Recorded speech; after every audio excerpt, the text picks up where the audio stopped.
Halo sahabat bonsai Nusantara, selamat siang.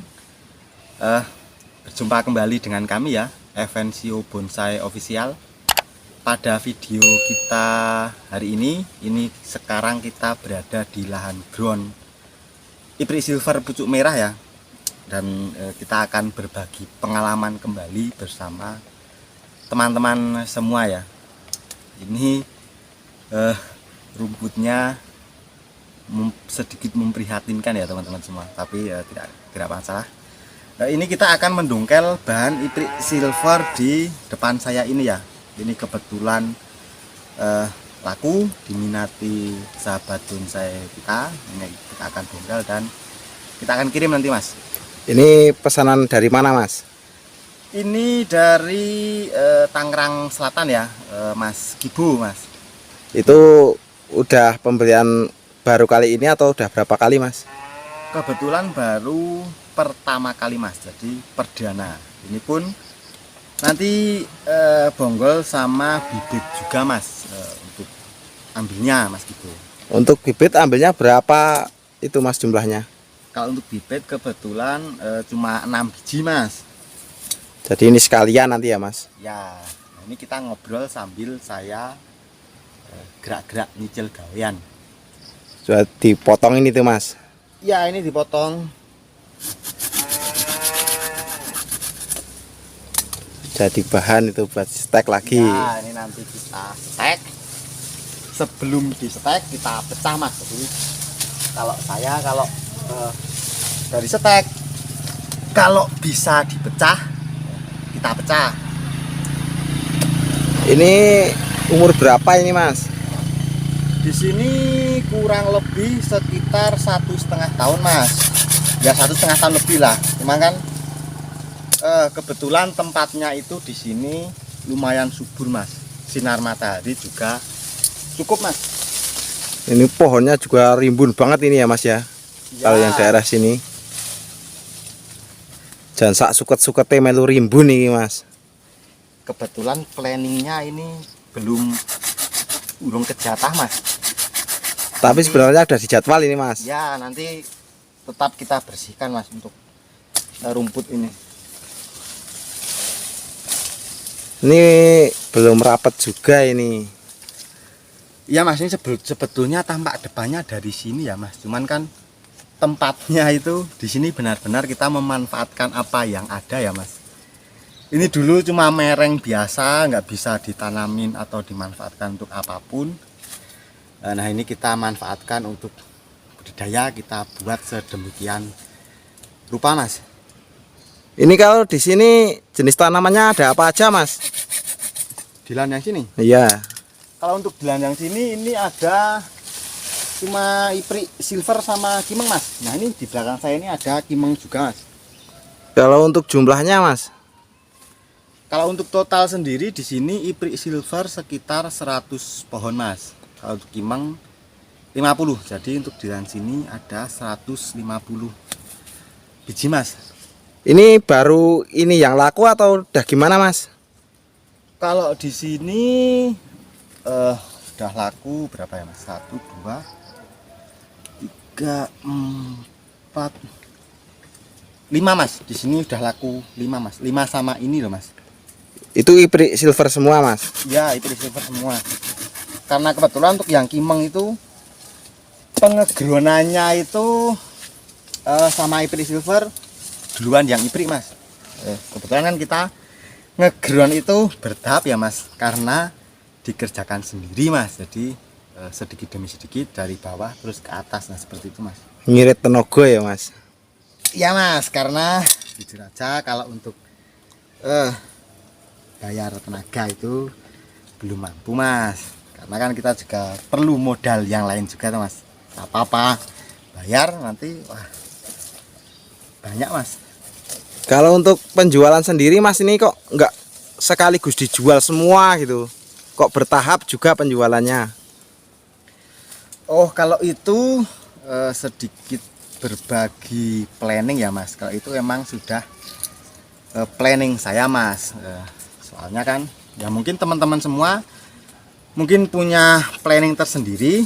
Cuma kalau saya itu emang jual ecer mas, jadi misal jual berbatang, jual 2 batang, ya tergantung yang carilah. Tapi kan mungkin ada temen yang jual harus 50 pohon, 100 pohon satu lahan kan, nah, itu juga ada kan planningnya kan sendiri-sendiri. Kalau saya kan logikanya gini ya mas, misal kita jual ecer, ya mungkin kita nerimanya mungkin sedikit ya mas, beda kalau jual borongan langsung mak grenjel berapa gitu. Itu kalau saya kan sedikit-sedikit, misalnya ini laku, yang ini sebelahnya belum laku kan, ini laku nanti ke bawah waktu kan, nanti yang tadinya belum laku kan jadi tambah besar, nilai jualnya jadi bertambah toh mas. Jadi udah direncana dari awal itu mas? Ya mas, karena ya balik ke planning tadi mas, karena jujur aja saya ini juga dikerjakan sendiri tuh mas. Kalau misalnya ini saya jual perlahan misalnya habis mas, terus nanti saya harus ngulang lagi mas. Ini kalau rencana sendiri ini mau ditanami lagi atau penjarangan sekalian mas ini? Kalau yang di sini tetap saya tambal sulam mas. Jadi entah itu nanti besarnya jadi lambat, ya pasti beda ya mas besarnya. Soalnya kan sinar matahari kan kurang tuh mas, yang lain masih ngelos. Tapi tetap saya tambal sulam mas. Kalau mungkin yang di rumah itu mas, yang planning untuk mungkin kalau udah terjual nggak ditanamin itu ada mas. Kalau yang di sini kan karena jauh dari rumah, jadi kalau untuk tahap programan yang atas misal ngawat itu kita utamakan di yang di rumah lah mas tempatnya, biar enak ngontrolnya juga mas. Ini untuk media pakai apa mas? Di sini medianya ini macam-macam mas ini mas. Jadi yang jelas tetap pakai kotoran kambing, terus pakai tanah sini juga ya dulu, terus pakai kotoran sapi mas, tapi yang udah jadi tanah mas. Itu dulu untuk nimbun yang atas ini mas. Berarti ini banyak pupuknya ini mas? Ya mas, dan kebetulan di sini tempatnya itu untuk tanah, tekstur tanahnya itu subur mas. Jadi dulu saya eman-eman lah mas, ada tempat seperti ini, meskipun dulu proses pembuatan tempatnya juga termasuk berat ya mas, susah. Tapi sekarang ini udah rimbun banget gini mas, jelempet-jelempet ngasih aneh. Ya maka dari itu mas, kita tuh harus semangat lah mas. Kalau udah melihat pohon rimbun berjajar-jajar seperti ini, senang tuh mas rasanya. Apalagi kalau membayangkan laku seperti ini mas. Tujuan utama ya mas? Ya, cuman kan kita nggak terus fokus di lakunya, nggak cuma itu, yang penting kita rawat. Asal kita rawat dengan baik, nanti kan itu untuk soal laku itu mengikuti kok mas. Jadi untuk soal jual itu nggak perlu khawatir mas. Nanti pembeli itu kan ibaratnya kalau beli itu butuh toh mas, nah, pasti nyari kita mas, yang punya barangnya seperti itu mas. Kalau Mas Rohmat sendiri ini untuk promosi ini pakai media sosial atau gimana mas? Ya mas, kalau saya ya kebetulan offline dan online juga ya mas. Cuman kan kalau jangkauannya mau luas ya tetap harus pakai online juga mas. Karena yang namanya budidaya atau hobi seperti ini kan kalau nggak di online kan mungkin agak susah ya mas. Orang juga nggak akan tahu kalau kita memiliki barang. Ya kita lewat platform aplikasi-aplikasi itu bisa kok mas, kan banyak toh mas itu. Termasuk salah satunya, nah kita buat konten seperti ini mas, ini juga termasuk promosi loh mas. Ini selain YouTube, medsos yang lain ada apa aja mas?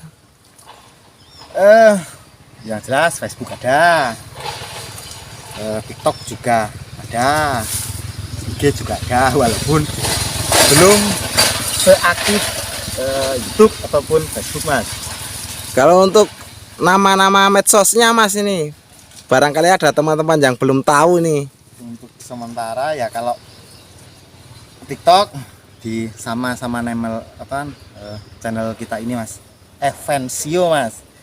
Cuma untuk yang lain masih akun-akun pribadi Mas. Mungkin besok kita ada rencana untuk buat akun yang khusus untuk hobi seperti ini ya Mas. Entah itu untuk sharing, berbagi pengalaman, atau untuk jual beli lah Mas.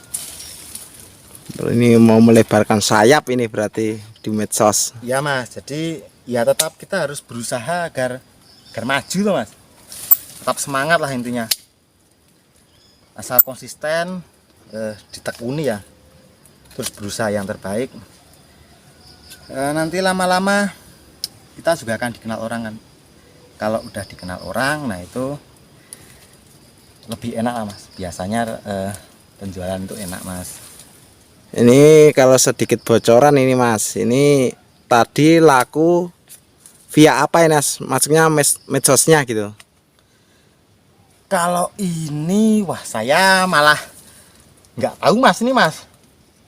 Soalnya lewat via WA Mas. Jadi entah sahabat bonsai kita itu tahu kita itu dari Facebook atau dari YouTube.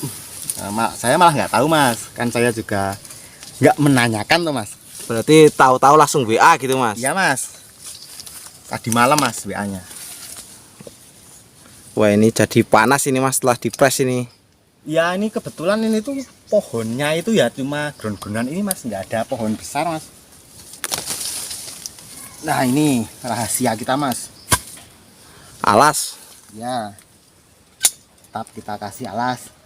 Sebenarnya untuk pengegroundan seperti ini nggak perlu menggunakan ban juga nggak apa-apa. Cuman kan ban kan untuk memudahkan kita toh Mas. Berarti langsung pakai tanah langsung bisa gitu Mas. Ya bisa Mas, semua kan ya tergantung. Mungkin kalau misalnya nggak ada ban kan daripada tidak sama sekali loh Mas. Nah seperti ini ya untuk bentuknya bagus ya, untuk percabangannya sangat banyak. Kaki-kakinya juga meskipun belum nutup 100% cuma sudah kambiumnya sudah jalan ya Mas. Ini sudah utuh Mas, jadi tinggal pembesaran aja Mas, sudah nggak perlu mecah lagi Mas. Itu sebenarnya udah pecah berapa tuh Mas itu? Ini cuma berapa ini? 3, 4, 5. Cuma pecah 8 Mas. Jadi ini dulu pemrograman 2 kali. Kalau di sini apa-apa itu saya planning Mas. Tempatnya pun saya planning. Kebetulan di sini itu di atas, nah di atas Mase itu ada kabel listrik ya. Jadi kita mecahnya tidak tinggi Mas. Jadi ini rata-rata cuma pecah 10, 12, 14 Mas. Kalau untuk idealnya Mas, pecah itu ada standar idealnya enggak? Enggak ada Mas, semua itu tergantung planning Mas. Semakin besar, semakin tinggi pecahan, pasti pohon itu jadinya semakin besar. Terus kan ada planning juga mau pengen pohon yang kelihatan besar atau mau yang cebol atau bugel, nah seperti itu kan nggak ada patokannya Mas. Jadi kita itu bisa berkreativitas seluas-luasnya, semau kita Mas, bebas lah Mas. Kalau untuk pecahan sendiri Mas itu pengaruh nggak tinggi rendahnya pecahan? Pengaruh di Besarnya? sangat berpengaruh Mas, sangat berpengaruh. Kalau bisa ya, kalau mecah itu sebisa mungkin dikengkangin Mas, biar pen-penannya itu dapat. Jadi nggak cuma asal dipecah terus nggak diperlebar, itu jangan, nanti kan kurang ngepen. Nah itu sedikit saran dari kita Mas. Kalau itu dulu kemarin pecahan berapa tingginya Mas?